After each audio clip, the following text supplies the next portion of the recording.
Hello বন্ধুরা, আজকে funny ব্লগে প্রচুর আতঙ্ক আছে। দেখো তো ব্লগটা হবে একটা মেলা নিয়ে, যেটা পাত্রসাহেরের একটা ফেমাস জায়গা দেউলপাড়া। সেখানেই দেউলেশ্বরের গাজন উপলক্ষে মেলাটা হয়। তো চলো আতঙ্ক শুরু করি। প্রথমেই দেখলাম বন্ধুরা ঝুলন্ত বাক্স। ওই দেখো ঘুরছে ঝুলন্ত বাক্স, মানে নাগরদোল্লা। দেখো বাক্স আমাকে দেখে বন্ধ হয়ে গেল না মাথা ঘুরে গেল বুঝতেই পারছি না। তারপরে দেখো এদিকে ফুলন্ত বাক্স।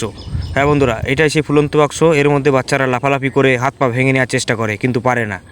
তারপরে এদিকে দেখো লরি টায়ার দিয়ে বানানো বড় রুটির তাওয়ার মধ্যে বাচ্চারা লাফালাফি করছে। হ্যাঁ বন্ধুরা, এই দেখো এরা হচ্ছে আসল মজা নিচ্ছে। দেখো কীরকম কই মাছের মতো ছটপট করছে। যাই হোক, তারপরেই দর্শন করাই তোমাদের সেই দেউলেশ্বর বাবার মন্দির। এই দেখো এটা নতুন হয়েছে, কিছুদিন আগেই এই মন্দিরটা প্রতিষ্ঠিত করা হলো। তো চলো তারপরেই তোমাদের দেখাবো আজকের অনুষ্ঠান।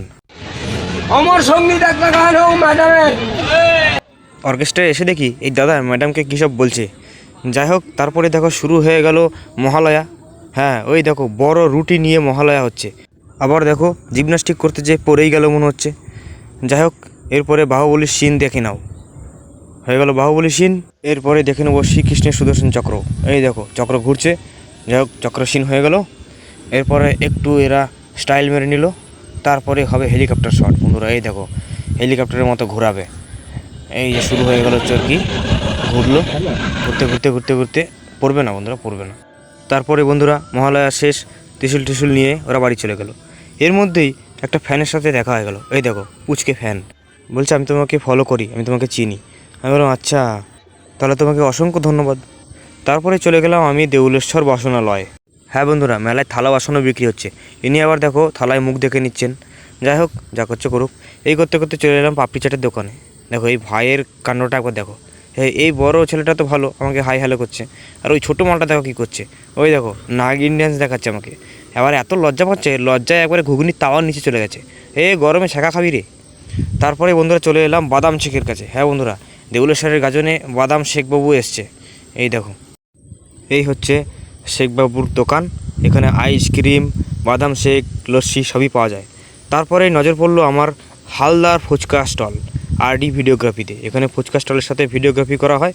আর দাদার সিগন্যালটা দেখো একবার, বলছে ট্যাঙ্কি আমার খালি আজকে। দেউলেশ্বরের গাজনে সবাই ফুচকাই খেয়ে বেঁচে আছে, আর কিছু খায়নি। ট্যাঙ্কি খালি করে দিয়েছে, দেখো শুধু গুঁড়োগুলো পড়ে আছে। আবার এদিকে আমি বললাম দাদা একবার গামলাটাও দেখাও, আলু সিদ্ধ আছে নাকি দেখি। আলু সিদ্ধ একটু আছে, কিন্তু দাদা এটা লুকিয়ে রেখেছে, দেয়নি। কারণ বাড়িতে গিয়ে আলু সিদ্ধ দিয়ে মুড়ি মেখে খেয়ে ঘুমিয়ে পড়বে। তারপরে এদিকে দেখো বন্ধুরা পেটি দেখতে পেলাম। পেটি বলতে মাছের পেটি না, এটা হচ্ছে আইসক্রিমের পেটি। তারপরে এদিকে দেখি একজন হাত পাখা নিয়ে হা করছে, এতই গরম।